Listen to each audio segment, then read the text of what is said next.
ماشاء اللہ لا حول ولا قوة الا باللہ العلی العظیم۔ اعوذ باللہ من الشیطان الرجیم، بسم اللہ الرحمن الرحیم۔ الحمد للہ رب العالمین، الصلاة والسلام علی رسولہ الکریم ابی القاسم محمد وعلی آلہ الطیبین الطاہرین المعصومین ولعنۃ اللہ علی اعدائہم اجمعین، اما بعد فقد قال الرحمن فی القرآن، بسم اللہ الرحمن الرحیم۔ یا ایہا الذین آمنوا کتب علیکم الصیام کما کتب علی الذین من قبلکم لعلکم تتقون۔ سامعین محترم، دعا ہے کہ خداوند متعال بحق آل محمد دنیا کائنات میں تمام موجود مومنین اور مومنات کی عبادات اپنی بارگاہ میں خالق کائنات منظور و مقبول فرمائے۔ جیسا کہ ماہ مبارک رمضان میں ہم نے عنوان لیا تھا ماہ رمضان المبارک ہمراہ قرآن کریم، اس عنوان کو لے کر انشاءاللہ آج کا ہمارا موضوع ہے روزے کے آثار اور اس کی برکتیں۔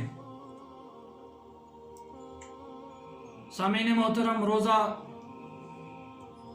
ایک ایسی عبادت ہے کہ جس کے بارے میں خالق کائنات نے واضح ارشاد فرمایا، اے ایمان والو، تم پر روزے اسی طرح فرض کیے گئے ہیں جس طرح تم سے پہلے والے لوگوں پر فرض کیے گئے تھے، تاکہ تم متقی اور پرہیزگار بن جاؤ۔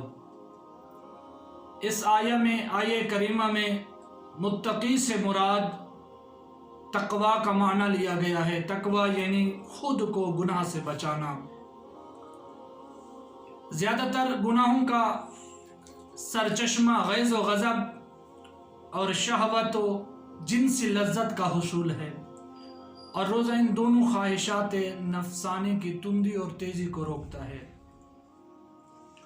اس لیے روزہ فساد کی کمی اور تقوی اور پرہیزگاری کے اضافے کا سبب بنتا ہے۔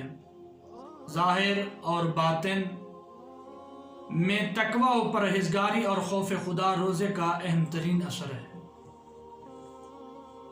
سامعین محترم، روزہ تنہا مخفی اور پوشیدہ عبادت ہے، کیونکہ اس کے علاوہ تمام عبادتیں یعنی نماز، حج، جہاد، زکوٰۃ اور خمس جو ہے ایسی عبادتیں ہیں کہ جن کو دوسرے لوگ دیکھتے ہیں، لیکن روزہ تنہا ایسی عبادت ہے جو قابل رؤیت اور قابل مشاہدہ نہیں ہے۔ اور روزہ انسان کے ارادے کو تقویت دیتا ہے۔ جو شخص ایک مہینے تک نہ کھانا کھاتا ہے اور نہ ایسے امور کو انجام دیتا ہے جن امور کے انجام دینے سے روزہ باطل ہوتا ہے، تو اس طرح وہ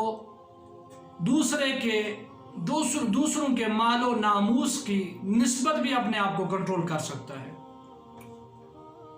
وہ شخص جو ایک مہینے تک بھوک کا مزہ چکھتا ہے، اس کو دوسرے لوگوں کی بھوک کا بھی احساس ہو جاتا ہے۔ رسول خدا صلی اللہ علیہ وآلہ وسلم فرماتے ہیں کہ روزہ آدھا صبر ہے۔ روزہ انسان کو فرشتوں کی مانند بنا دیتا ہے، وہ فرشتے جو کھانے پینے اور شہوت و جنسی خواہشات سے دور ہیں۔ رسول اکرم صلی اللہ علیہ وآلہ وسلم فرماتے ہیں کہ جو شخص ماہ مبارک رمضان میں خدا کے لیے روزے رکھے، اس کے تمام گناہ بخش دیے جاتے ہیں، جیسا کہ حدیث قدسی میں بھی آیا ہے کہ خداوند متعال فرماتا ہے، الصوم لی وانا اجزی بہ، روزہ میرے لیے ہے اور میں اس کا اجر دیتا ہوں۔ روزے کی اہمیت اس قدر زیادہ ہے کہ روایات میں بہت سی عبادتوں کا اجر و ثواب روزے کے اجر و ثواب کی مانند قرار دیا گیا ہے۔ اگرچہ روزہ گزشتہ امتوں پر بھی واجب تھا، لیکن ماہ مبارک رمضان کا روزہ انبیاء کے لیے مخصوص تھا، اور امت اسلامی میں ماہ رمضان کا روزہ سب مسلمانوں پر واجب قرار دیا گیا ہے۔ رسول خدا صلی اللہ علیہ وآلہ وسلم سے منقول ہے، آپ نے فرمایا ہر چیز کے لیے زکوٰۃ ہوتی ہے، اور بدن کی زکوٰۃ روزہ ہے۔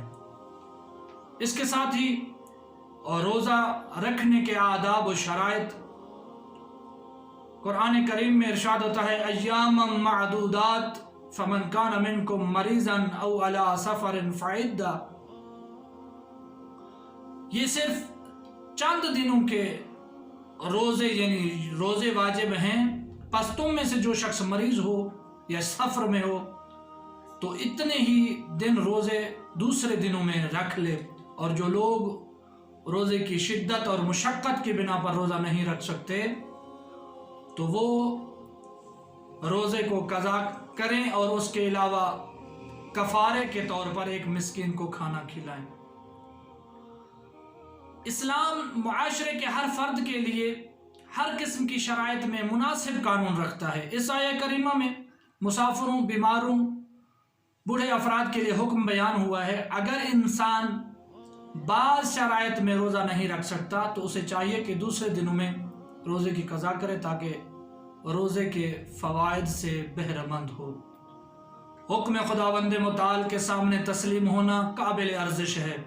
اگر وہ روزہ رکھنے کا حکم دے تو ضروری ہے روزہ رکھے، اگر افطار کرنے کا حکم دے تو ضروری ہے روزے کو توڑ دے اور افطار کرے۔ تفسیر مجمع البیان میں آیا ہے اصحاب پیغمبر کی ایک جماعت حالت سفر میں روزہ رکھے ہوئے تھی، حتیٰ کہ حاضر نہیں تھے کہ وہ اپنے روزے کو توڑ ڈالیں۔ رسول اکرم صلی اللہ علیہ وآلہ وسلم نے ان کو گناہ گار کہا ہے۔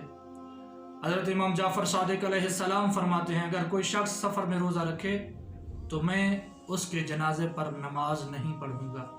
بہرحال اگر کوئی مسافر یا مریض روزہ رکھے تو اس کا روزہ باطل ہے، اسے چاہیے اس روزے کی قضا بجا لائے۔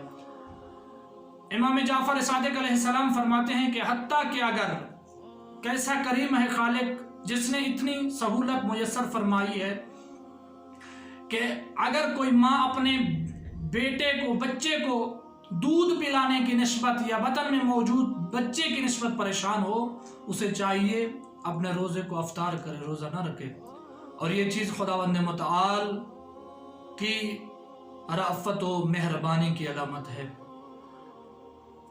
تیسرا مرحلہ ہے افطار دینا۔ رسول خدا صلی اللہ علیہ وآلہ وسلم فرماتے ہیں جو کوئی بھی اپنی حلال درآمد سے کسی روزہ دار کو کھانا یا پانی پلاتا ہے، ہر لمحے کے فرشتے اور جبرائیل شب قدر میں اس پر درود و سلام بھیجتے رہتے ہیں۔ افطار دینا ایک عبادت ہے اس شرط کے ساتھ کہ خالصاً اور قصد قربت کے ساتھ ہو۔ انما نطعم لوجہ اللہ، افطار دینا مومنین کو کھانا کھلانا ہے، جو امام جعفر صادق علیہ السلام کے باقول نماز شب کی مانند نجات کا موجب اور سعادت مند ہونے کا باعث ہے۔ المنجیات اطعام الطعام، افطار دینا ایک قسم کا مومنین کا اکرام اور ان کو خوشحال کرنا ہے۔ افطار دینا تالیف قلوب اور صلہ رحمی کا باعث، کینہ و نفاق دور کرنے کا اہم عامل ہے۔ افطار دینا اپنی اور اپنے اہل خانہ کی بخشش کا باعث اور اپنے والدین کے ساتھ نیکی و احسان ہے۔ افطار دینا دعوت و ارشاد اور ہدایت و رہنمائی کا ذریعہ ہے۔ افطار کی دعوت کا مقصد فخر و مباحات اور دکھاوا نہیں ہونا چاہیے۔ افطار کی دعوت میں فقط ثروت مند اور جاہ و مقام والوں کو نہیں بلانا چاہیے۔ افطار کے دسترخوان کو معصیت و گناہ، توہین و تحقیر، غیبت اور سازشوں سے آلودہ نہیں ہونا چاہیے۔ افطار کے لیے بلائے گئے مہمانوں کی بے احترامی، بے ادبی اور ان کے ساتھ تحقیر آمیز سلوک نہیں ہونا چاہیے۔ افطار کی دعوت تکلفات، تجملات، دوسروں کے دکھانے اور حسادت کے لیے نہیں ہونی چاہیے۔ افطار کی دعوت بیوی، اہل خانہ، دوسرے افراد کو اذیت دینے اور زور و زبردستی کرنے کے ساتھ نہیں ہونی چاہیے۔ ایک روایت میں آیا ہے کہ جو کوئی کسی روزہ دار کو افطار کرائے اس کا اجر و ثواب خود روزہ دار شخص کے اجر و ثواب کی مانند ہے۔